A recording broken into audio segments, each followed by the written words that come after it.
जिसने ना सिर्फ ज़िंदगी को तख्लीक किया, बल्कि उसने ज़िंदगी को इर्तिका के अमल से भी गुज़ारा। मैं हूँ आज आपका मेज़बान नासिर ज़िया। इस टाइम इकोनेक्स हेड ऑफ़िस में मौजूद हूँ।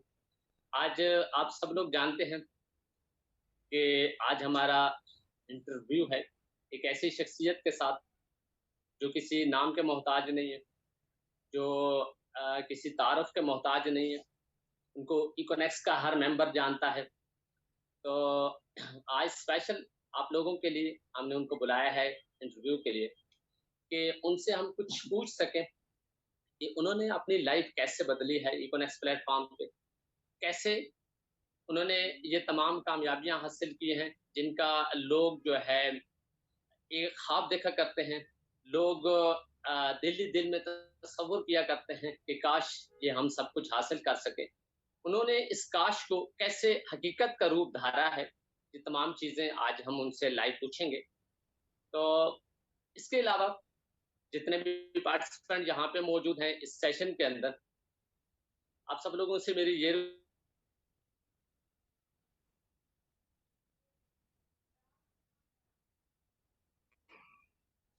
ड्यूरिंग लोग कोशिश करेंगे, खामोशी से सुनेंगे। आप लोगों की मैं कोशिश करूँगा, अगर बीच में टाइम मिला, तो आप में से कोई भी मेंबर अगर उनसे लाइव बात करना चाहेगा, कुछ पूछना चाहेगा, तो आप लोग लाइव भी पूछ सकते हैं। इसके अलावा आप लोग चैट बॉक्स के अंदर भी मैसेज करके आप उनसे पूछ सकते हैं। कुछ भी क्वेश्चन आप करना चाहें या कोई भी बात उनसे पूछना चाहें, तो आप पूछ सकते हैं। काइंडली कोई एक मेंबर मुझे बताएगा कि मेरी आवाज़ और वीडियो आ रही है?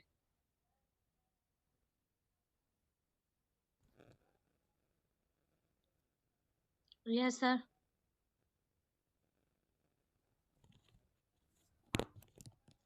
जी सर, आपकी वॉइस और वीडियो क्लियर है। मेरी आवाज़ आ रही या नहीं आ रही? काइंडली कोई एक मेंबर मुझे जल्दी से बता देगा। जी सर, आपकी वॉइस भी आ रही है और वीडियो भी है। पहले भी आ रही थी या अभी आना शुरू हुई है? नहीं, पहले भी आ रही थी। पहले भी आ रही थी। ओके, ओके, चलें।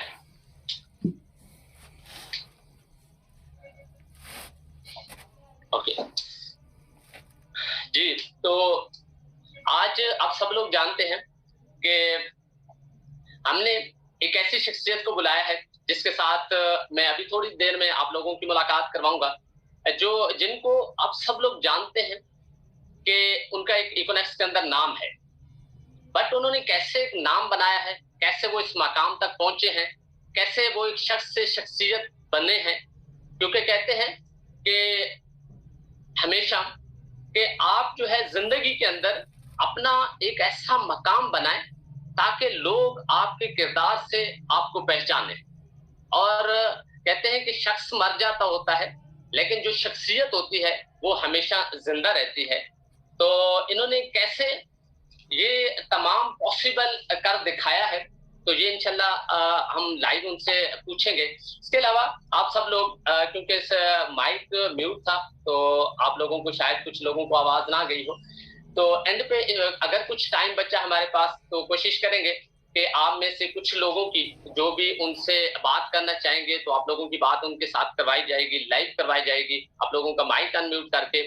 इसके अलावा अगर आप लोग उनसे कोई भी क्वेश्चन करना चाहते हैं तो आप लोग चैट बॉक्स के अंदर मैसेज करेंगे, बट जब आप लोगों को बताया जाएगा उस वक्त। अभी चैट बॉक्स हमने ऑफ किया है क्योंकि फिर तमाम लोगों का ध्यान चैट बॉक्स की तरफ चला जाता है, तो जो मेन चीज होती है वो रह जाती है।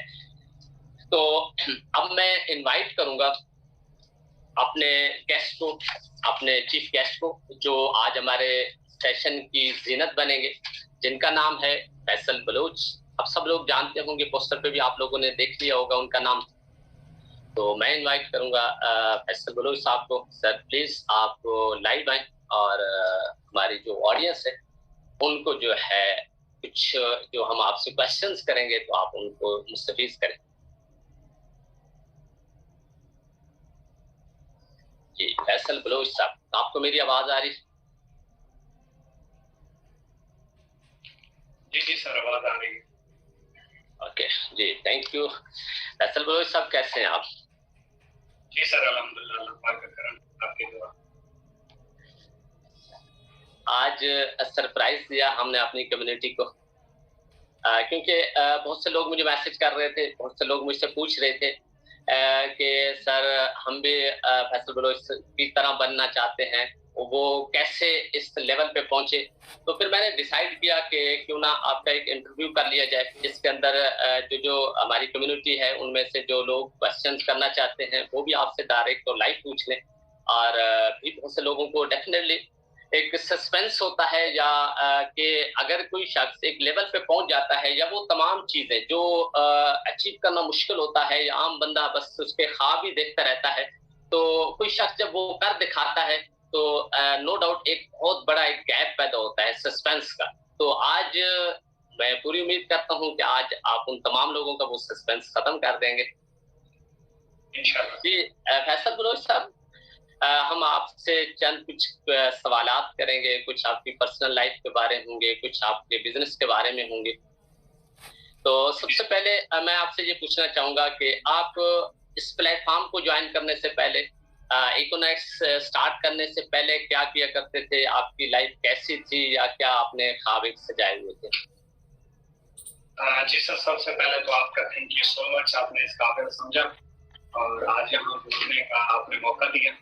और इसके साथ साथ अपना तारुफ करवाता चलो, नाम मेरा फैसल बलोच और अलग पाकिस्तान के इंतहाई खूबसूरत शहर डिस्ट्रिक्ट उत्तर से है। और उसके हवाले से अपना तारुफ एक शेर के जरिए अक्सर मैं करवाया करता हूँ कि चांद की 14वीं शब को जो होता है हसीन मंजर वो अक्सर याद आता है। मैं आज भी बखर की गलियों में नहीं खोया और एक टीले वो खानसर याद आता है।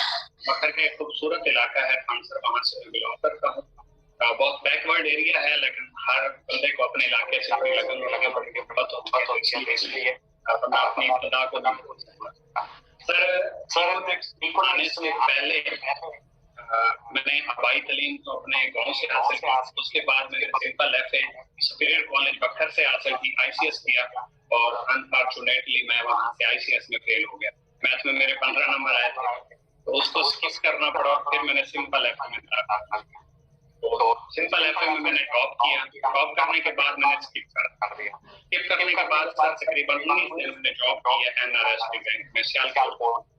तो वहां पे हम जब जाते थे उनके जो रूल्स एंड रेगुलेशंस थे तो वो बहुत टफ थे। मतलब सुबह 9 बजे हम निकलते थे, रात को 9-10 बजे हम वापस आते थे और जब आते थे जो हमारी वहां पे होती थी वो मैं ही जाना, क्योंकि मेरा एक्सपीरियंस कुछ इस तरीके से हुआ कि वहां पे जो सीनियर्स थे ना, जिसे CRO कहते हैं, वो कोई 5 साल से काम कर रहा था, कोई 7 साल से काम कर रहा था। मैंने उनसे प्रोग्रेस पूछी तो उन्होंने कहा एक ने कहा मैं 32,000 पे पहुंच गया हूँ, एक ने कहा मैं 35,000 पे पहुंच गया। लेकिन उसके पीछे रीजन ये नहीं थी कि वो 32 पे पहुंचे थे या 35 पे। एक 5 साल के बाद, एक 7 साल के बाद उनको जो मतलब वो फील्ड वर्क करके आते थे, रिकवरी करके आते थे, शाम को जो इज्जत उनको मिलती थी वो नाकाबिले बर्दाश्त थी। तो 19 दिन तो मैंने फेस किया, लेकिन जब मुझे ये पता चला कि 7 साल बाद भी मुझे यहाँ से ये इज्जत, ये रिस्पेक्ट मिलेगी तो उसको मैंने सीख किया, वापस करा।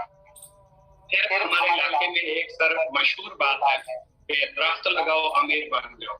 तो फिर मैंने एक फैसला किया कि जमीन लेते हैं ठेके के ऊपर और उसके अंदर दरख्त लगाते हैं। फिर मैंने दरख्त लगाना स्टार्ट किया। दरख्त लगा ही रहा था कि मेरा एक फेलो था जो मैट्रिक में हुआ करता था, उसकी कॉल आई, मैं लाहौर में काम करता हूँ, हेल्थ की एक इंडस्ट्री है, तो आप यहाँ पे आए, यहाँ पे अगर आप मेहनत करें, स्किल्स के ऊपर काम करें, सीख के करें तो आप बहुत जल्द ग्रो कर जाएंगे। मैंने फैसला किया कि अपॉर्चुनिटी बार बार नहीं मिलती लाहौर में। वहाँ पे गया, 5 दिन की मैंने ट्रेनिंग ली। ट्रेनिंग लेने के बाद मुझे वहाँ पे ये पता चला कि इस सिस्टम का आगाज करने के लिए पहले मुझे 40,000 रुपए देने पड़े। सर जब मैंने वो फैसला किया मैं 40,000 रुपए से वो सिस्टम का आगाज करूंगा, तो पैसे नहीं थे करने के लिए। मैंने घर जब कॉल की तो हमारे पास एक गाय थी जिसका हम दूध पीते थे और हमारे घर में चाय बनती थी। मैंने घर वालों को कहा कि एक डिप्लोमा है 6 मंथ का, उसके बाद मैं यहाँ पे पक्का हो जाऊंगा, मेरी पेंशन भी स्टार्ट हो जाएगी। अभी मुझे 18,000 पर मंथ मिलेंगे। जब ये परमानेंट हो गई तो उसके बाद मुझे यहाँ से 25 से 20,000 आना स्टार्ट हो। घर वालों की पहले ख्वाहिश थी कि ये आगे बढ़े, किसी अच्छी फील्ड में जाए, स्टडी ना छोड़े। उन्होंने जिसका हम दूध पीते थे वो गैस सेल करके मुझे पैसे सेंड किए। मैंने उस सिस्टम का आगाज किया। सारे यकीन जाने 2 से 2.5 साल मैंने दिन रात एक किया, ना दिन देखा ना रात देखी। ख्वाब थे, कुछ पूरा करना था, क्योंकि एक मिडिल क्लास फैमिली से जो बंदा बिलोंग करता है उसको नहीं पता होता कि दिन क्या है रात क्या है, उसकी नजर अपने पाप पे होती है। अल्लाह भला करे कोरोना का, तो कोरोना आया, कोरोना के दौरान हमें लाहौर से निकाल दिया गया। वहां से जो मेरी प्रोग्रेस थी 2 से 2.5 साल के अंदर, तो 3 लाख रुपए मैंने कमाए थे, तो मेरे चेक दिखाए जाते थे कि ये बंदा हमारा टॉप परफॉर्मर है और इसने इतना इतना कमा लिया। तो वहां से जब मैं वापस आया तो यकीन जाने सर मेरे पास आने के लिए किराए के पैसे भी नहीं, तो वो भी मैं किसी से मांग के आया था। घर आया तो 2-2.5 साल पहले मैं लगा चुका था। एक मेरे पास बाइक थी, वो मैं सेल कर चुका था वहीं पे सर्वाइव करने के लिए। 2-3 मेरे पास जैसे जानवर होते हैं, बकरे थे, वो भी मैंने सेल कर दिए, और गाय ऑलरेडी सेल हो चुकी थी। घर वाले ये पहले मुझे कह रहे थे कि अगर वो काम करना है तो आप मुझसे उठारेंगे, लेकिन मैं रिदम में था कि मैंने कुछ ना कुछ करना है, क्योंकि मुझे लग रहा था मेहनत की जाए, स्ट्रगल की जाए तो यहाँ से आगे बंदा बढ़ सकता है। इंडस्ट्री बहुत पावरफुल है। तो 2020 के तीसरे महीने हम वहां से वापस आए। अभी तक हमने वो काम नहीं छोड़ा था। घर से बहुत सारी बातें सुनने को मिल रही थी कि उसके बाद सर मुझे इत्तेफाक हुआ मैडम आसफा से ऑनलाइन फेसबुक के ऊपर रब्ता करने का। तो वहां पे रब्ता हुआ तो मैंने मैडम को बुलाया। बड़ी मजे वाली ये बात है कि मैंने मैडम आसफा को इनवाइट किया कि आप हमारे सिस्टम में आए, 11वें महीने आप कार अचीवर होंगे। मैडम ने बड़े तहम्मुल से मुझे सुना। पहले 25 से 30 मिनट मैंने अपनी कहानी सारी सुनाई। मैडम ने कहा बहुत अच्छे, अल्लाह आपको कामयाब करे। आपको कितना अरसा हो गया? मैंने कहा मैडम मुझे 2.5 साल। कहती है आप कार अचीवर बने? नहीं। कहती है मैं कैसे 11 महीनों में? मुझे सिस्टम में 13 साल हो चुके हैं, ठीक है, मैंने यहाँ से टूर्स भी किए हैं, ट्रेनिंग्स भी करवाई है, लेकिन वहां से मैं कार अचीवर नहीं बनी, तो आप कैसे बनाएंगे? मैं हैरान हो गया कि अभी तो हमारा स्टार्ट है, एक बंदा इतना अरसा काम कर चुका है। फिर मेरा इत्तेफाक हुआ मैडम से पूछने का आप क्या करते हैं। जब उन्होंने ये बताया तो उसके बाद की कहानी स्टार्ट हुई। बड़ी इंटरेस्टिंग स्टोरी थी आपकी। कहते हैं आपने वो पूरा, आपने अभी थोड़ी देर पहले कहा कि आपने आईसीएस किया, लेकिन आईसीएस में आप फेल हुए और फिर आप एफए में गए। लेकिन कहते हैं नाकामी जो है ना, जो लोग नाकामी को नाकामी लेके बैठ जाते हैं, सर पकड़ के रोना धोना शुरू कर देते हैं कि बस अब क्या हमारा बनेगा। हालांकि ये जो नाकामियां होती हैं ये ही तो कामयाबी की सीढ़ियां होती हैं। आपने उसी को ही तो कामयाबी की सीढ़ी बनाया। अगर आप आईसीएस कर जाते, बीसीएस कर जाते, एमसीएस कर जाते, तो आज किसी एक अच्छी कंपनी के अंदर एक अच्छी जॉब कर रहे होते। तो आप खुद बेहतर समझते हैं कि अगर कोई एक अच्छी जॉब भी कर रहा हो और आज आप जिस लेवल पे हैं, तो क्या आप समझते उसको अपनी कामयाबी, या आज उस नाकामी को समझ रहे हैं? सर बात सुने। सर बेसिकली जो नाकामी है ना, वो इंसान को कामयाबी की तरफ लेके जाती है। नाकाम होने के बगैर इंसान कामयाब हो ही नहीं सकता। जो लोग कहते हैं ना आज तक हम नाकाम नहीं हुए, बेसिकली उन्होंने आगे बढ़ने की कोशिश ही नहीं की। तो इसलिए सर मैं तो इस चीज के ऊपर बड़ा खुश हूँ कि अगर रिजेक्शन ना आती, परेशानियां ना आती, तो इंसान एक बड़ा काम करने के लिए काबिल कैसे बनता और उसके लायक कैसे बनता, और उसे कैसे पता होता कि कामयाबी फ्री में नहीं मिलती, उसकी कीमत चुकानी पड़ती है। तो मैं तो जितने भी अच्छे लेवल पे होता शायद इसके हाथ तक भी ना पहुंचता, और हमेशा इंसान को रिजेक्शन, नाकामियां ही सबक सिखाती हैं और इंसान आगे बढ़ने का फैसला करता है। बिल्कुल कोई शक नहीं, आपने वो साबित कर दिखाया। कहते हैं कि उकाबी रूह जब बीदार होती है जवानों में, उकाबी रूह जब बीदार होती है जवानों में, नजर आती है उनको अपनी मंजिल आसमानों में। तो आपने वो सब कुछ अप्रूव कर दिखाया, नो डाउट, इसमें कोई शक नहीं। आप जवानों की एक होप है, नौजवानों की एक उम्मीद है, क्योंकि बहुत से लोग शायद आपको देख के इस सिस्टम में उसी तरह मेहनत करने की कोशिश करते हैं जिस तरीके से आपने की।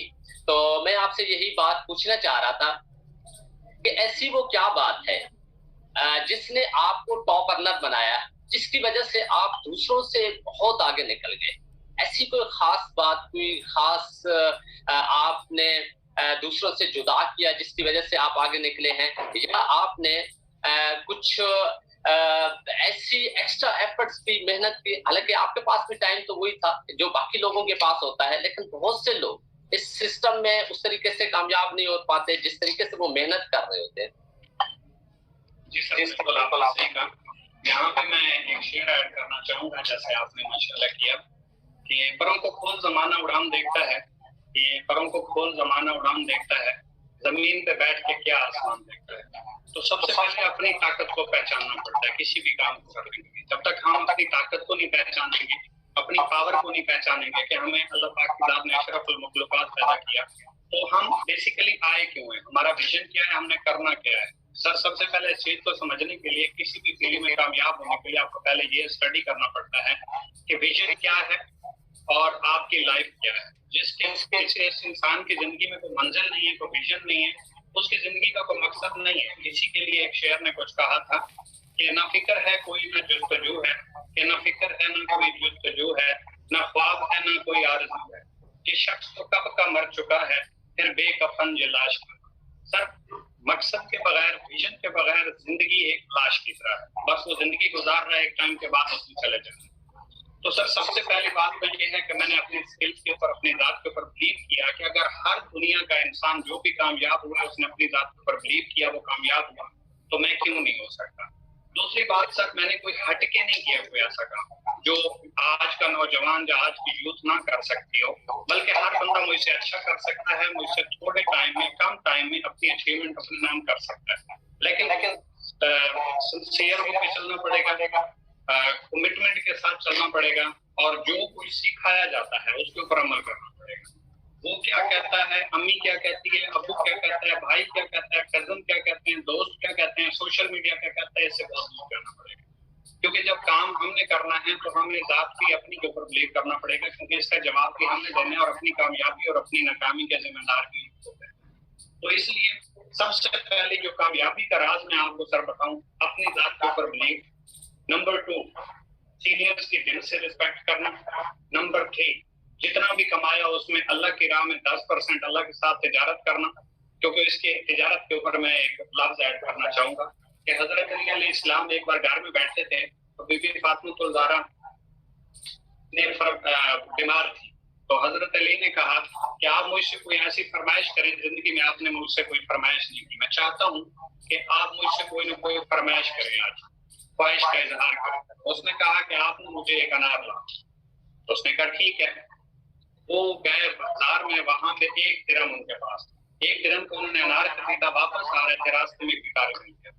वो भिखारी जब मिला तो उसने कहा मैं 5 दिन से भूखा हूँ, आपके अलावा मेरी कोई उम्मीद नहीं है, लिहाजा आप मुझे कुछ खाने के लिए दे सकते हैं। हजरत अली के पास एक ही अनार था जो वो लेके आ रहे थे, और खुद कहा था कि आप मुझसे ख्वाहिश का इजहार करें। तो उसने वो अनार उसको दिया और वापस आ गया। अब दरवाजे के बाहर आके सोचने लगे कि अब मैं क्या जवाब दूंगा, जबकि ये तो मैंने खुद ही इजहार किया था कि आप मुझसे कोई ख्वाहिशात का इजहार करें, मैं खुद कहना पड़ा। तो मुझसे जब इजहार किया गया तो अब अनार भी मेरे पास नहीं है। तो अंदर से आवाज आती है, अली अंदर आ जाओ, मुझे अपने अली के ऊपर भरोसा है कि अली बेवफा नहीं है, मुझे पता है आप किसी न किसी जगह अल्लाह की राह में दे के रखोगे। अभी बातचीत ही चल रही थी, हजरत अली अंदर पहुंचे थे, तो दस्तक हुई। जब दस्तक हुई तो वहां पे हजरत अली उठ के गए, तो एक सहाबी बाहर हुई। सहाबी ने एक थैला दिया, हजरत अली ने वो थैला लिया तो उसके अंदर अनार था। हजरत अली ने अंदर लेके जाने की कोशिश नहीं की, या अंदर लेके नहीं चले गए कि ये अनार है, चले रसूल पाक सल्लल्लाहु अलैहि वसल्लम की तरफ से भेजे गए हैं। उन्होंने वहीं पे वो थैला खोला और उसके अंदर अनार को गिनना शुरू कर दिया। अनार को गिना तो वो 9 अनार थे। तो हजरत अली ने वापस कर दिया उस सहाबी। हजरत अली ने कहा ये मेरे अनार नहीं। तो उसने कहा भाई हजरत अली, रसूल पाक सल्लल्लाहु अलैहि वसल्लम ने खुद कहा है कि हजरत अली को ये अनार दे के आओ, मैं आपको देने आया हूँ, ये कैसे हो सकता है आपको नहीं। कहता नहीं, ये किसके अड़ोसी पड़ोसी के होंगे, आप मजीद दोबारा तसल्ली करें। कहते क्यों। हजरत अली ने कहा ये कैसे हो सकता है कि मैं अल्लाह पाक की जात के साथ तिजारत करूं, मैं अल्लाह की राह में एक अनार के लेके आया हूं, जबकि अल्लाह की जात का वादा है आप मेरे साथ 1 गुना तिजारत करोगे 10 गुना लौटाओगे। अनार 10 होने चाहिए थे, 9 नहीं। तो इस वजह से वो सहाबी ने अपनी जेब में हाथ डाला, 10वां अनार निकाला और उस थैले में डाल दिया और कहा कि अली मैं आपको जो है वो आजमा रहा था, माजरत के साथ माफ कर दीजिएगा, आपके ये 10 अनार ही थे। तो इसलिए कामयाबी के कोई सीक्रेट छोटे छोटे होते हैं, लेकिन बाज़ाहिर तौर पे कोई बंदा जॉब कर रहा है, रक्षा भी चलाता है, बिजनेस करता है, अगर वो अल्लाह पाक की जात के साथ तिजारत करना शुरू कर दे तो उसको हैरानगी होगी कि उसको कहां से मिल रहा है। इसके साथ साथ सर जो मेन चीज है, जो सबसे बड़ी चीज है, वो है लर्निंग। कि हम यहाँ पे आने के बाद 90% काम करना स्टार्ट कर देते हैं, 10% जो है वो सीखते हैं। लेकिन इस फील्ड का सबसे बड़ा जो मेन रोल है वो है सर लर्निंग। जितना आप सीखते जाएंगे उतना आप आगे बढ़ते जाएंगे। ये एक समंदर है, समंदर को कूजे में बंद नहीं किया जा सकता, इसको मजाक नहीं बनाया जा सकता, बस ज्वाइन हुए और 2-4 लोगों को ऐड करेंगे और मिलीनियर बन जाएंगे, ऐसा नहीं। इसको जितना आप आगे सीखते जाएंगे ये उतना आपको आगे बढ़ाता जाएगा। और उसका रीजन सर आपके सामने है कि सीनियर्स की दिल से रिस्पेक्ट, अल्लाह पाक की जात के साथ तिजारत, अपनी जात के ऊपर बिलीव और लर्निंग के ऊपर फोकस करना। और उस 90% सीखने का रिजल्ट आपके सामने है कि इतने शॉर्ट टाइम में अल्हम्दुलिल्लाह इस पूरे प्लेटफॉर्म के अंदर ये मुझे एजाज हासिल है कि सीनियर्स की आंखों का तारा बनने का शर्फ हासिल है। इसके साथ साथ आपके सामने करने का मौका मिला, ये सिर्फ उस 90% लर्निंग का क्रेडिट है। जबरदस्त। जी फैसल साहब, एक बड़ी मशहूर बात है, सबने सुनी होगी, कहते हैं कि हर कामयाब शख्स के पीछे एक औरत का हाथ होता है। तो आप तो मैंने सुना है कि तो आपके पीछे किसका हाथ है? सर माजरत के साथ अगर हम मायने करें तो बात में कर दूं। जी जी बताएं जरूर। हमारे भाई भी मौजूद है, सिस्टम भी मौजूद है। सर ये कहानी बहुत पुरानी हो चुकी है कि हर कामयाब शख्स के पीछे एक औरत का हाथ होता है। आज वो दौर नहीं, आज वो 2-4 का समय है। आज औरत सिलेक्ट ही उसको करती है जो ऑलरेडी कामयाब होता है। ये वो वाला टाइम चला गया। और अगर कोई हाथ होता भी है तो वो वालदा का हो सकता है, वो सिस्टर का हो सकता है, वो उस फीमेल का मेरे ख्याल में नहीं हो सकता जिसके साथ इंसान की शादी हो या हमसफर हो। क्योंकि आज के दौर में उसको चुना ही नहीं जाता, चाहे वो जितना ही खूबसूरत क्यों ना हो। जिसके पास कुछ नहीं है, वो कहते हैं ना, लोग तभी तक पूछेंगे, लोग पूछेंगे कैसे हो जब तक आपके जेब में पैसे हैं। तो ये मेरे ख्याल में इसका कोई मतलब नहीं है कि कामयाब इंसान के पीछे एक औरत का हाथ होता है। औरत सिलेक्ट ही तभी करती है जब इंसान कामयाब होता है।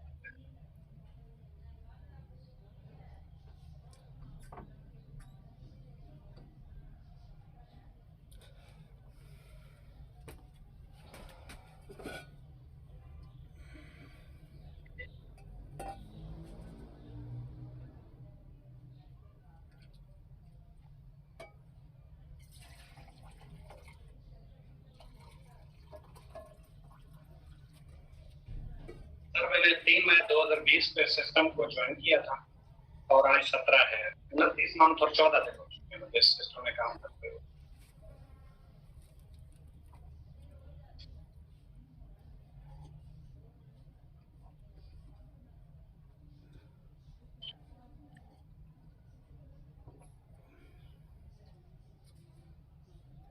सर सबसे पहले तो बात ये मैं शेयर करना चाहूंगा कि जब फर्स्ट टाइम मेरी सर साहब से बात हुई तो सर ने जब ये प्लेटफॉर्म मुझे मुतारिफ करवाया 2-2.5 महीने के बाद में इस्लामाबाद में आता है तो सर ने मुझे कहा था कि फैसल भाई, जो बात मुझे अट्रैक्ट की और मैंने उसके ऊपर दिन रात मेहनत करना शुरू कर दी कि इतने अच्छे सीनियर, इतनी कंपनी के ऑनर, इस माइंडसेट के लोग अगर इस सिस्टम में मौजूद हैं तो हम क्यों नहीं मेहनत कर रहे हैं। तो सर ने मुझे कहते हैं फैसल भाई, जिस हद तक आप मेहनत कर रहे हैं, स्ट्रगल कर रहे हैं, अगर आप 1 साल में 1 मिलियन यानी कि 10 लाख रुपए नहीं कमा पाते तो आपको ये प्लेटफॉर्म छोड़ के चले जाना। मैं ऑनलाइन प्लेटफॉर्म से 1 साल में 1 मिलियन 10 लाख रुपए। तो बाहर मैं निकला तो मैंने मैडम आस्था से बोला था कि मैडम अगर मुझे एक दिन के 2000 रुपए भी ऑनलाइन प्लेटफॉर्म से आना शुरू हो गया तो मैं उल्टी चलाने लगा। मतलब इसका कोई और मतलब नहीं था, मतलब ये था कि मैं इतना खुश हो जाऊंगा, मेरे लिए इनफ है।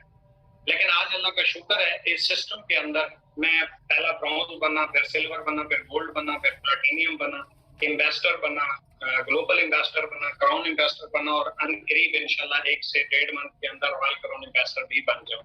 इस सिस्टम में सबसे पहले सर मैंने 3000 रुपए का रिवॉर्ड विन किया, फिर 6000 रुपए का रिवॉर्ड विन किया, फिर 15000 रुपए का रिवॉर्ड विन किया। उसके बाद आज तक इस सिस्टम में मैं 770 चाइना वाली बाइक विन कर चुका हूँ और इसके साथ साथ तकरीबन मैं 4 एप्पल के फोन विन कर चुका हूँ, 3 इंटरनेशनल टूर विन कर चुका हूँ, 1 कार विन कर चुका हूँ और अभी होंडा सिटी विन करने जा रहा हूँ। बहुत जबरदस्त, आपने बड़े ही कम ड्यूरेशन के अंदर इतनी बड़ी अचीवमेंट हासिल की है, इतनी ज्यादा अचीवमेंट हासिल की है। नो डाउट आप अप्रिशिएटेबल हैं। अल्लाह ताला आपको मजीद इस प्लेटफॉर्म के ऊपर कामयाबियों से नवाजे। जी फैसल साहब, साफ ज़ाहिर है आपको ऑलमोस्ट 2.5 साल का अरसा हो गया इस प्लेटफॉर्म के ऊपर काम करते हुए नो डाउट आप जहां भी जिस भी प्लेटफॉर्म पे काम करते हैं वहां पे आपको मुश्किलात का सामना करना पड़ता है। आपकी लाइफ में कोई ऐसा मोड़ आया है इस प्लेटफॉर्म पे काम करते हुए कि आप बिल्कुल फेड अप हो गए हो, आप परेशान हो गए हो?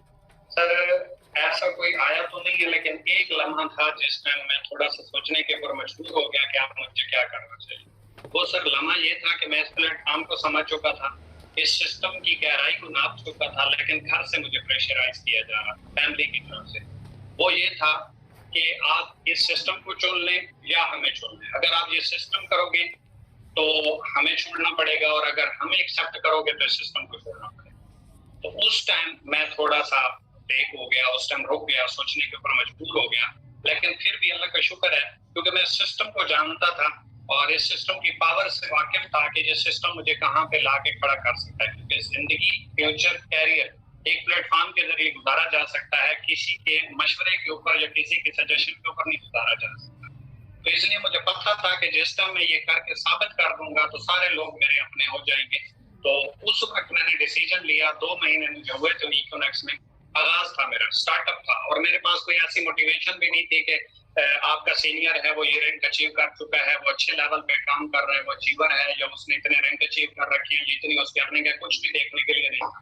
क्योंकि जो भी रैंक हुआ वो मैंने फर्स्ट टाइम अचीव किया, मतलब टॉप अर्निंग हुई, अचीवर बनना, तो वो सारा कुछ मेरे आगे कुछ भी नहीं था। अपनी जात के ऊपर बिलीव था और इस सिस्टम के ऊपर बिलीव था, और इसका विजन जो सबसे बड़ी चीज है किसी सिस्टम का विजन होना, उसको मैं जब समझ चुका था तो उसकी वजह से फिर मैंने घर को छोड़ने का फैसला किया।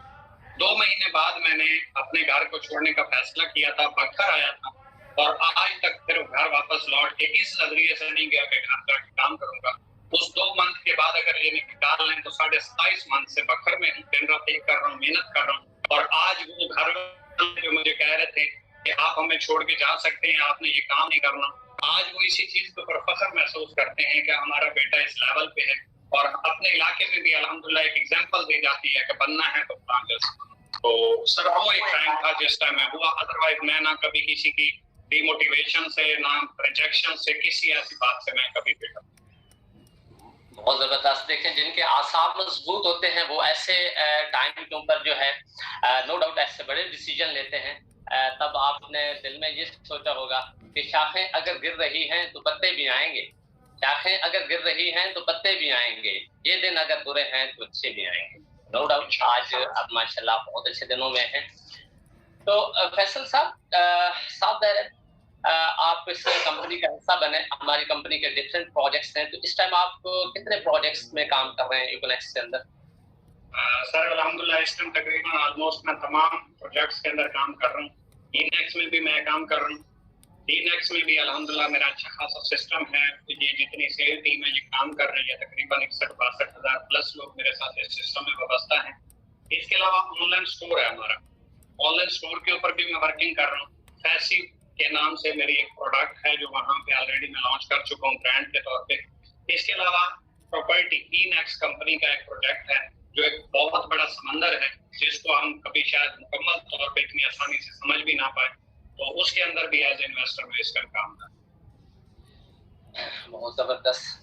साहब आपका कितना बड़ा नेटवर्क है, कितनी बड़ी टीम है, आपकी मसरूफियात डेफिनेटली ज्यादा होंगी, और आपने जैसा भी बताया कि आपके ऑलमोस्ट आप 3 से 4 प्रोजेक्ट के अंदर काम कर रहे हैं, 4 प्रोजेक्ट्स के अंदर, और आपकी सोशल लाइफ भी होगी, सोशल एक्टिविटीज भी होंगी, तो ये सारी मैनेज करना आसान होता है या कभी कभार ऐसा होता है कि आप कहते हो कि यार मैं ये सब कैसे करूं, या फेड अप हो जाना, या टाइम मैनेज ना कर पाना, या बहुत सारे लोग नाराज हो जाएं आपकी मसरूफियात की वजह से, तो आपकी लाइफ में कभी ऐसा हुआ? सर देखिए, मैं 2 चीजों को फॉलो करता हूँ। मुश्किल तो हर काम में होती है, मैनेज करना पड़ता है। आसान कोई भी काम नहीं होता, उसे आसान बनाना पड़ता है। मेरा मानना है कि सर 2 तरह के लोग आते हैं, एक पैसे के लिए, एक सिस्टम के लिए। जो विजन के साथ होते हैं वो सिस्टम के लिए आते हैं। जो पैसे के लिए सर आते हैं वो भी पैसा कमाते हैं, जो सिस्टम के लिए आते हैं वो भी पैसा कमाते हैं, जिनका विजन होता है।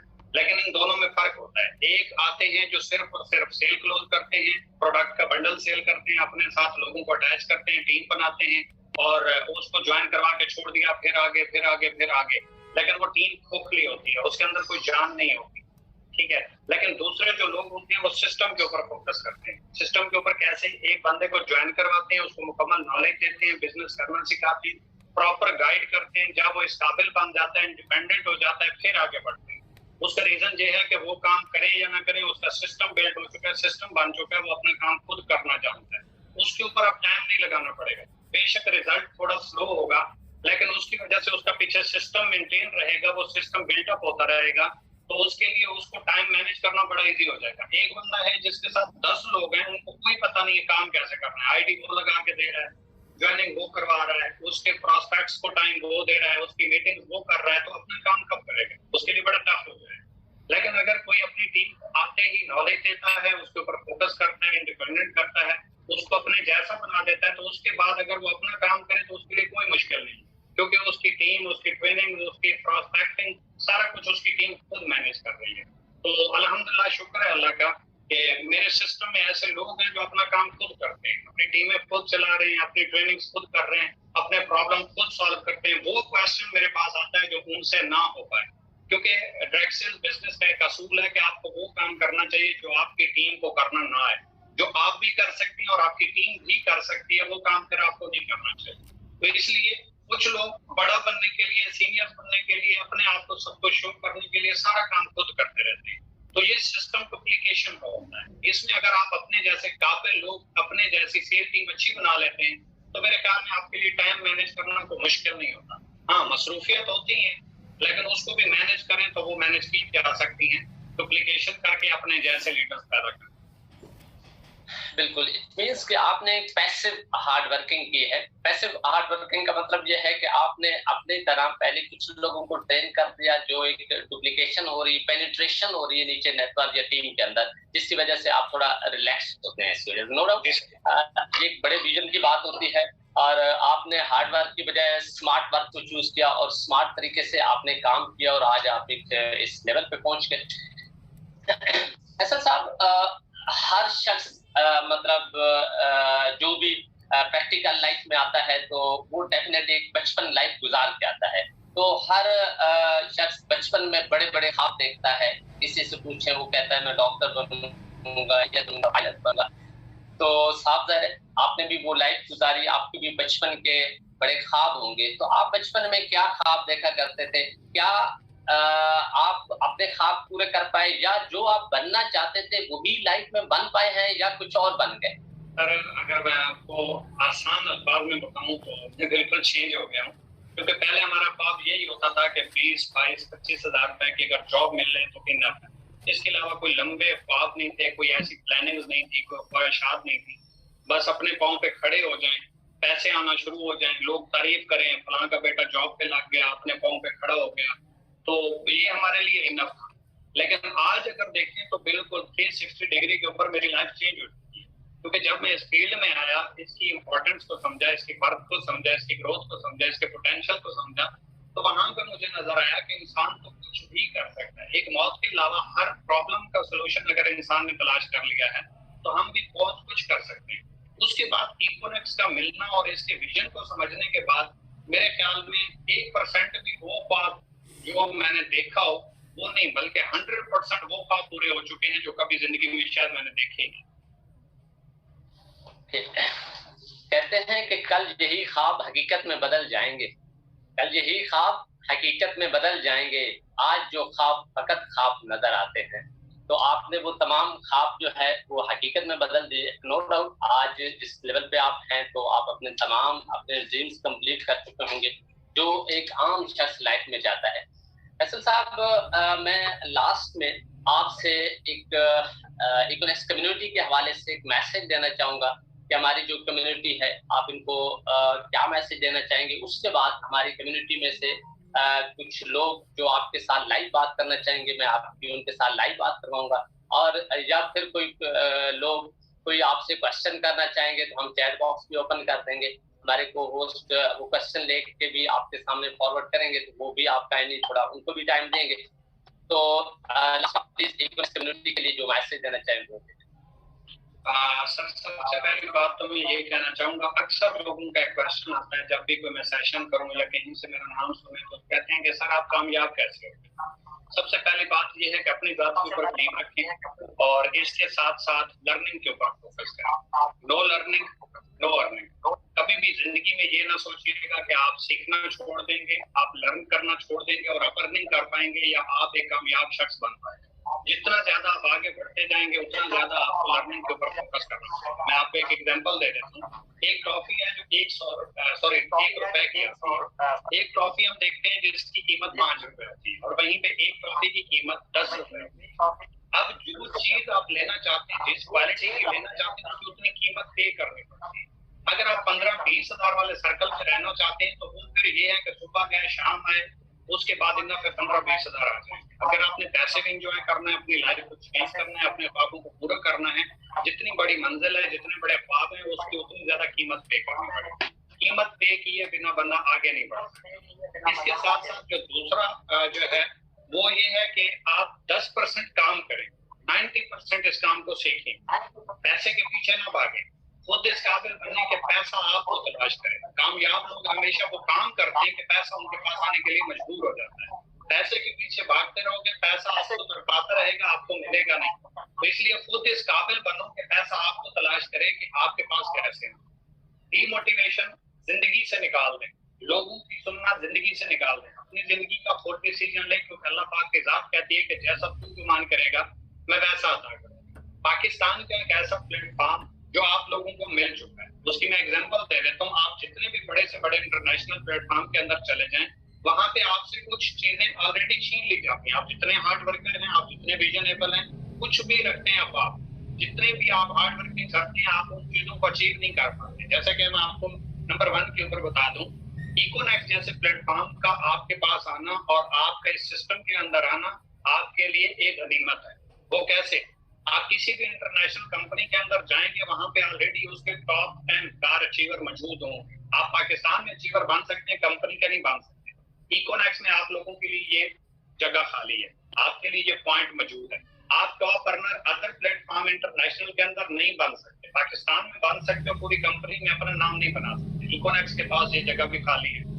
आप टॉप हाई रैंक अचीवर बन सकते हैं, यहाँ अदर कंपनी के अंदर ये जगह भी खाली नहीं होती। इसके साथ साथ एक और चीज के ऊपर जो सबसे बड़ी चीज है, इसके ऊपर फोकस कीजिएगा कि इकोनेक्स एक ऐसा प्लेटफॉर्म है जिसके अंदर रियलिटी के ऊपर काम किया जाता है। मैं आपको एंड के ऊपर एक मैसेज देना चाहूंगा। अगर आपको दो चीजों में से एक चीज सिलेक्ट करनी पड़े, एक तरफ पैसा हो और एक तरफ करैक्टर हो, तो करैक्टर को चूज कीजिएगा, क्योंकि पैसा दोबारा आ जाएगा, इज्जत चलेगी, दोबारा नहीं आएगी। इकोनेक्स आपको सिर्फ पैसा नहीं देती, आपको जिंदगी गुजारना भी सिखाती है, आपको कैरियर भी देती है, आपको रिस्पेक्ट भी देती है और आपको पैसे फखर लोगों के लिए एक लीडर भी बनाती है।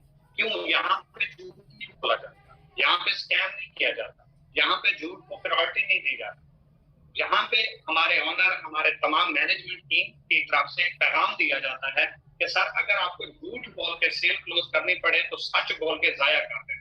अगर आप चाहते हो आपकी रिस्पेक्ट हो, आपकी इज्जत हो, लोग आपके फॉलोअर बने, आपको मेंटोर माने, आपकी जगह आप जहाँ पे जाए आपके लिए जगह छोड़ दी जाए, आपको रुतबा मिले, शान और शौकत मिले, तो आपके लिए इकोनेक्स प्लेटफॉर्म है। अगर आप स्कैम के जरिए, झूठ के जरिए, दो नंबरी के जरिए, शॉर्टकट के जरिए, मिसकमिटमेंट के जरिए लोगों के साथ जो है वो किसी तरीके से हाईजैकिंग करके आगे आना चाहते हैं, तो वो फिर ये प्लेटफॉर्म आप लोगों के लिए नहीं है।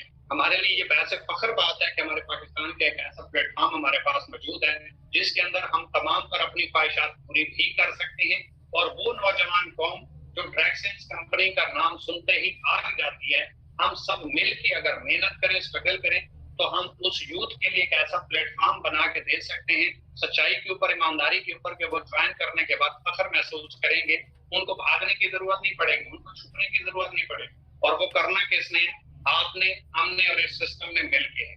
और दूसरा, हमारे इस काम से, हमारी इस मेहनत से, हमारी इस स्ट्रगल से हमारा कैरियर और फ्यूचर तो बनेगा ही सही। जिस मुल्क में हम रहते हैं, जिसका हम कलमा पढ़ते हैं, उसकी इकोनॉमी भी हमारी वजह से मजबूत हो सकती है कि हमारे मुल्क का ये ब्रांड है। जब इंटरनेशनल होगा तो बाहर से पैसा पाकिस्तान में आएगा तो मुल्क की इकोनॉमी भी मजबूत हो सकती है। यहाँ पे हम दो चीजें देख सकते हैं। हम लोगों के लिए एक ऐसा रास्ता प्रोवाइड कर सकते हैं जहाँ पे लोग अपना कैरियर, अपना फ्यूचर भी जोड़ सकते हैं और फख्र भी महसूस कर सकते हैं। डरने की जरूरत नहीं है। और दूसरी चीज ये है कि हम अपने मुल्क के लिए ये काम कर सकते हैं जो कोई नहीं करता। और रखा नाम या नाम उसका याद रखा जाता है जो दुनिया के लिए, लोगों के लिए कुछ करके जाते हैं। अदरवाइज बहुत सारे लोग आए चले गए, आज कोई किसी को नहीं जानता। तो इसलिए ये अपॉर्चुनिटी हमारे पास मौजूद है। कि हम मेहनत करें, स्ट्रगल करें, सच्चाई के साथ काम करें और इस प्लेटफॉर्म को पहले सीखें, मुकम्मल नॉलेज लेके करें, तो ये प्लेटफॉर्म हमें वो तमाम तर अचीवमेंट्स दे सकता है जो शायद हमने कभी जिंदगी में सोची भी ना हो, अगर सोची हो तो शॉर्ट टाइम में ये पूरी करने की पोटेंशियल रखता है।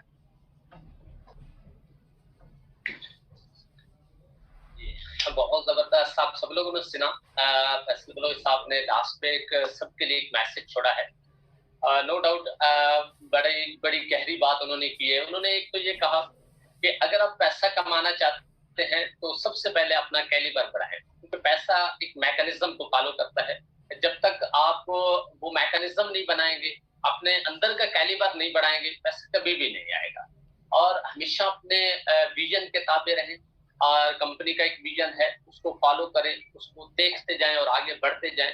छोटी छोटी चीजों को अपने ऊपर सवार ना करें, छोटी छोटी चीजों की वजह से अपना काम डिस्टर्ब ना करें, क्योंकि मार्केट के अंदर आप सब लोग जानते हैं डिफरेंट किस्म की नेगेटिविटीज होती हैं और लोग डिफरेंट किस्म की बातें भी बनाते रहते हैं, लेकिन ये चंद दिनों के लिए होती है। आप में से बहुत से लोग ऐसे होंगे जो इस सिस्टम के साथ 1.5-2 साल से अटैच होंगे। सबने देखा होगा बहुत से सिस्टम आए और गए, तो ऐसे सिस्टम के साथ जुड़ना ही क्यों जिसका एतबार ही ना हो, जिसकी कोई बर्थ ही ना हो, जिसकी कोई पहचान ही ना हो, जिसका कोई जो है ऑफिस का अता पता ही ना हो कि कौन कहां से इसको रन कर रहा है, चला रहा है। तो कैसे आप अपने कैरियर को उसके ऊपर जो है अपना कैरियर दांव पे लगा सकते हैं, अपना टाइम उसके ऊपर वेस्ट कर सकते हैं, क्योंकि एक ऐसा सिस्टम जिसके अंदर आप जाते हैं, काम करते हैं, तो वहां पे आपका नाम उस सिस्टम के साथ जुड़ जाता है। अगर कल सिस्टम कोई भी गड़बड़ करता है या सिस्टम के अंदर कुछ भी फ्लॉज आते हैं या सिस्टम जो है वो कोलैप्स कर जाता है, तो आप ऑटोमेटिकली बदनाम हो जाते हैं, आपका कैरेक्टर, आपका नाम खराब हो जाता है। तो इसके अलावा भी उन्होंने काफी कुछ बताया अपने मैसेज के अंदर, आप सब लोगों ने सुना भी होगा। तो अब आप में से कोई भी शख्स फैसल बलोच साहब से लाइव बात करना चाहता है या कुछ पूछना चाहता है, तो आप लोग चैट बॉक्स के अंदर बताएंगे, आप लोगों का माइक अनम्यूट कर दिया जाएगा। और इसके अलावा अगर आप लोग और कोई क्वेश्चन करना चाहते हैं तो वो आप लोग चैट बॉक्स के अंदर रिटर्न मैसेज भी कर सकते हैं, तो आप लोगों का वो मैसेज जो है मैं कन्वे कर दूंगा। जी, चैट बॉक्स ओपन कर दी गई है, आप थोड़ा जल्दी करेंगे क्योंकि टाइम मैंने कोशिश तो ज्यादा की है कि आप लोगों के लिए मैं ज्यादा से ज्यादा स्पेयर कर सकूं, आप लोगों के लिए जो है टाइम में बचा सकूं। और अभी हमारे पास 10 मिनट हैं, आप लोग 10 मिनट के अंदर जो भी क्वेश्चन करना चाहते हैं कर सकते हैं या कोई लाइव बात करना चाहें। जी, ये जो को होस्ट है ये काइंडली चैट बॉक्स में साथ साथ देखते जाएंगे। जो मेंबर पहले कहेगा माइक अनम्यूट करने के लिए, उनका माइक अनम्यूट करना है और उनको लाइव कर देना है।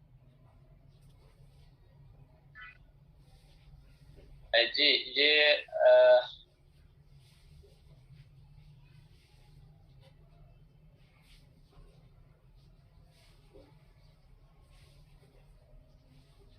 मैं पूछना चाहता हूँ कि आपकी टीम में कितने मेंबर हैं। जी, तो वो ये क्वेश्चन ऑलरेडी वो क्लियर कर चुके हैं मैडम शिरीन साहबा। उन्होंने बताया है कि उनकी टीम के अंदर 62,000 मेंबर हैं इस टाइम तक। इसके अलावा और कोई क्वेश्चन? अस्सलाम वालेकुम सर, कैसे हैं? आपने कौन से पैकेज से स्टार्ट किया था? जी फैसल साहब, आपसे पूछा जा रहा है कि आपने किस पैकेज से स्टार्ट किया था? सर स्टार्ट मैंने 7,000 वाले पैकेज किया था और जैसे मुझे पता है मैंने फर्स्ट 3 अकाउंट अपने लगाए थे। फर्स्ट 7,000 वाला था, 3,000 एक मैंने सिस्टर को ज्वाइन किया और एक मैंने ऐसे उन्होंने अपने खुद लगाए थे। और उसके बाद पैकेज किया। जी, एक मैडम है आयशा फैसल के नाम से, ये को होस्ट, उनका माइक आप अनम्यूट करेंगे थोड़ा जल्दी प्लीज। आयशा फैसल के नाम से वो लाइव बात करना चाह रही।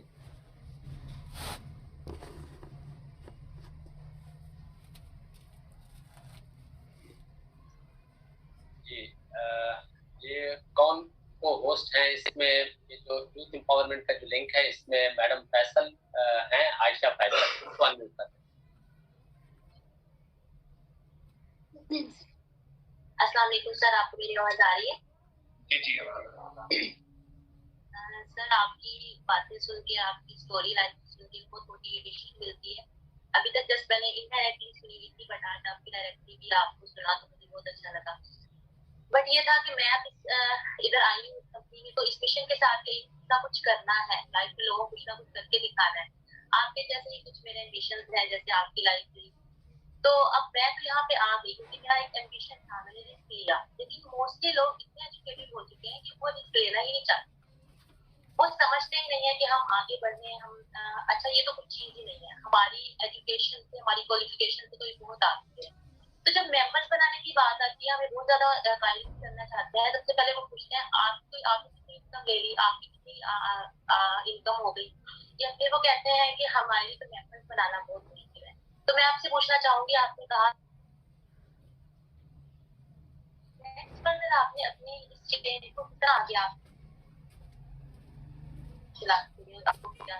क्योंकि ये थोड़ा सा मुझे आपसे पूछना है। जी सिस्टर, सबसे पहले अगर हम इस चीज को देखें तो पहली बात तो ये है कि हम किसी भी सिस्टम में जाते हैं, मेंबर बनाना चाहिए, ये एक MLM स्कैम में कंसीडर होता है। हमारा जो सिस्टम है वो सेल करती है बेसिकली जब तक सेल नहीं होगी नहीं कोई प्रॉब्लम। दूसरी बात आपने कि लोग जो है वो इतने एडवांस हो चुके हैं और वो रिस्क नहीं लेना चाहते, तो हर बंदा कामयाब भी नहीं होता। ठीक है, जिसने करना है आप उसको सिर्फ प्लान देना होगा, आपका सिस्टम कर देंगे, और जिसने नहीं करना और सिस्टम में कार की चाबी भी रख देंगे ना, तो वो आपका सिस्टम ज्वाइन नहीं करेगा। दूसरी बात एक और जो सबसे इम्पोर्टेंट है कि आप अपने स्किल्स पे काम करें। आप पहले सीखिए लोग काम कैसे करते हैं, लोग प्रेजेंट कैसे करते हैं, लोग इनवाइट कैसे करते हैं। दो अलग अलग चीजें होती हैं, हम मिक्स कर देते हैं, जिसकी वजह से हमारा काम बहुत स्लो होता है। किसी भी बंदे को आप इनविटेशन भी देते हैं, प्रोस्पेक्टिंग भी कर देते हैं। इनविटेशन और प्रोस्पेक्टिंग एक अलग अलग चीज होती है। इनविटेशन होती है कि अपने थोड़ा सा मैं एक ऑनलाइन काम कर रहा हूँ, उसमें सीख रहा हूँ, सीखते सीखते साथ में मुझे कुछ अर्निंग भी हो रही है। आपने आपको आपसे खुद पूछेगा काम क्या है। आप जब वो काम पूछे आपने बल्कि उसको कभी मैं थोड़ी सी बिजी हूँ या अभी थोड़ा सा बिजी। आप ऐसा करें, कल कोई टाइम रख लें, अगर ये वाकई ही सीखना चाहते हैं तो मैं आपको ये काम समझा दूँ। अब जब आप उसको काम समझाएंगे फोकस के साथ सुनेंगे, क्योंकि आप उसको प्रेजेंट नहीं कर रहे, वो आपसे काम डिमांड कर रहा है कि मुझे बताएं। तो इसलिए काम को थोड़ा सा सीक्वेंस दें और इम्पोर्टेंस बनाएं कि आपको जरूरत नहीं है उसको बताने की, बल्कि उसको जरूरत महसूस हो आपसे पूछने की। तो ये सिस्टम आपका जो है बड़ा आसानी के साथ चल जाएगा। लेकिन उससे पहले आप ये काम करना सीख लें कि लोग आपसे काम सुने तो उनको ज्वाइन करने का दिल भी करें और वो क्लियर होकर करें, क्योंकि वो ये माइंड में लेके ना आए तो 2 लोगों को ये ज्वाइन करवाएगी, 2 को मैं करवाऊंगा, फिर आगे 2 को, ऐसा कंसेप्ट खत्म कर दें। आप उन्हें कहें भाई सिंपल हमारा सेल का बिजनेस है, जितनी सेल दोगे कंपनी को, कंपनी उसके ऊपर आपको कमीशन देगी। यहाँ पे हमारे मल्टीपल ऐसे जो है वो तरीकाकार हैं जिसमें हमारे पास प्रोडक्ट्स के बंडल भी हैं, हमारी कैंपेन्स भी चलती हैं, हमारा बाकायदा तौर पर ऑनलाइन स्टोर भी है, आपके पास ऑप्शन है। आप सीख के करेंगे तो आपके लिए काम बड़ा इजी हो जाएगा। और वो हम सिखाएंगे, क्योंकि दुनिया का कोई बिजनेस, कोई जॉब, कोई प्रोफेशन विदाउट स्किल्स या ट्रेनिंग के बगैर नहीं किया जा सकता। तो आप उनको थोड़ा सा रियलाइज करवाएं तो आपके लिए काम करना इजी हो जाएगा।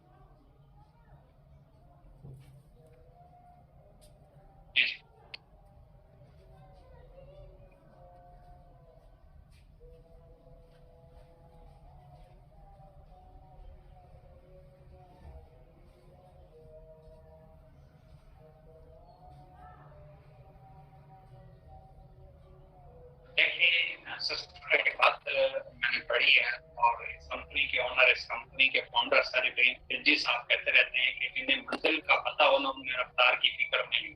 आपको जब पता है आप क्या करने जा रहे हैं, आपका विजन क्या है, आपकी मिशंस क्या है, तो फिर क्या फर्क पड़ता है तेज क्या या स्लो क्या। एक गाड़ी जा रही है, एक ट्रेन जा रही है, कोई पहला डब्बे पे सवार है या आखिरी डब्बे पे सवार है, मंजिल तो एक ही है। कोई पहले पहुंच जाएगा, कोई थोड़ी देर बाद पहुंच जाएगा, क्या फर्क पड़ता है। आपने अपने ऊपर फोकस करना है, लोग क्या बोलते हैं, क्या कर रहे हैं, देर लग रही है, कोई फर्क नहीं पड़ता।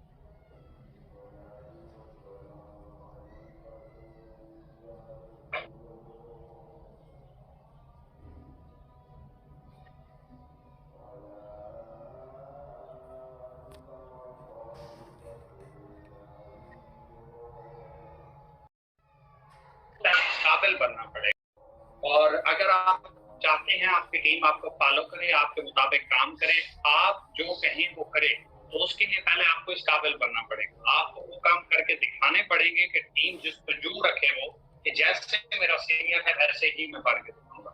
उसके लिए आपको वो काम करके दिखाना पड़ेगा। हम करते क्या है, हम थोड़ी सी टीम बनती है, फिर टीम के ऊपर फोकस कर देते हैं, अपना काम खत्म कर देते हैं। आप खुद वो काम करके दिखा दें। जो लोग आप कहते हैं कि ये काम नहीं होता, मैं नहीं करता, ये काम फजूल होता है, जब आप उनका काम करना उनके लिए बहुत मजबूरी बनती है।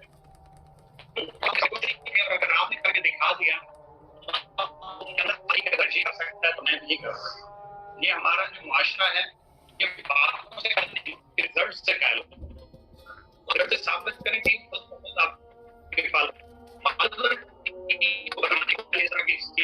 का नॉलेज दरकार होता है जो उनके लिए नया हो। अगर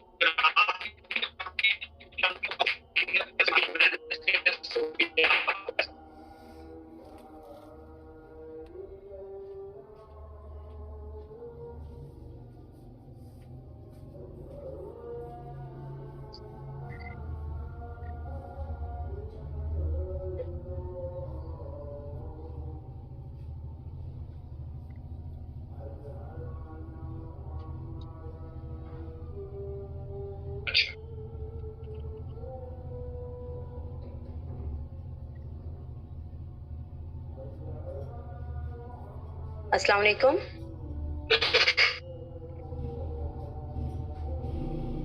हेलो। देखिए ब्रदर, सबसे पहली बात तो ये है कि ये काम इसीलिए किया जाता है कि पैसे ना हो। जिनके पास ऑलरेडी पैसे हों उनको तो काम करने की जरूरत ही नहीं है। हम तो यही बता रहे हैं कि आपके पास हैं, आपके पास हैं, आपके करना चाहते हैं तो आप हमारे पास आए, हम आपको बताते हैं आप कैसे कामयाब हो सकते हैं। अगर कोई बंदा की एज 22 साल की एज में, 25 साल की एज में इस काबिल भी नहीं पा पाया कि 3,000 रुपए का कैरियर के लिए, अपने फ्यूचर के लिए रिस्क ले सके, तो हम बता रहे हैं कि भाई यहाँ से आप कैसे पूरे हो सकते हैं, आप आगे कैसे बढ़ सकते हैं, आप ख्वाब कैसे पूरे कर सकते हैं, तो वो हम आपको बताएंगे। फर्ज करें एक बंदे के जेब में 1 लाख रुपए पड़ा हुआ है, वो 500 रुपए की मजदूरी करेगा? कभी नहीं करेगा। ये क्वेश्चन ऐसे ही है जैसे फर्ज करें, अल्लाह ना करे, किसी बंदे के घर में कोई ऐसा मरीज है जिसको हॉस्पिटल लेके जाना जरूरी है। अब एक बंदे के पास पैसे नहीं है, वो क्या कहेगा, मेरे पास पैसे नहीं है, जब पैसे आएंगे तब मैं आपको हॉस्पिटल लेके जाऊंगा। कतन ऐसा नहीं है, वो अरेंज करेगा, वो कहीं ना कहीं से एक बार मांग लेगा। सारी जिंदगी के मांगने से बेहतर है एक बार मांग के अपने आप को इस काबिल बना दिया जाए कि दोबारा मांगने की जरूरत ना आए।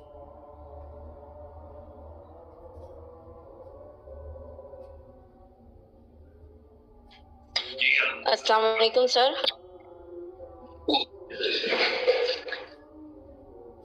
हेलो।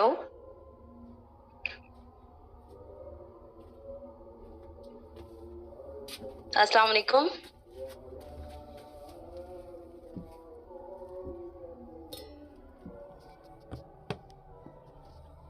मैं इस टाइम बखर में बैठा हूँ।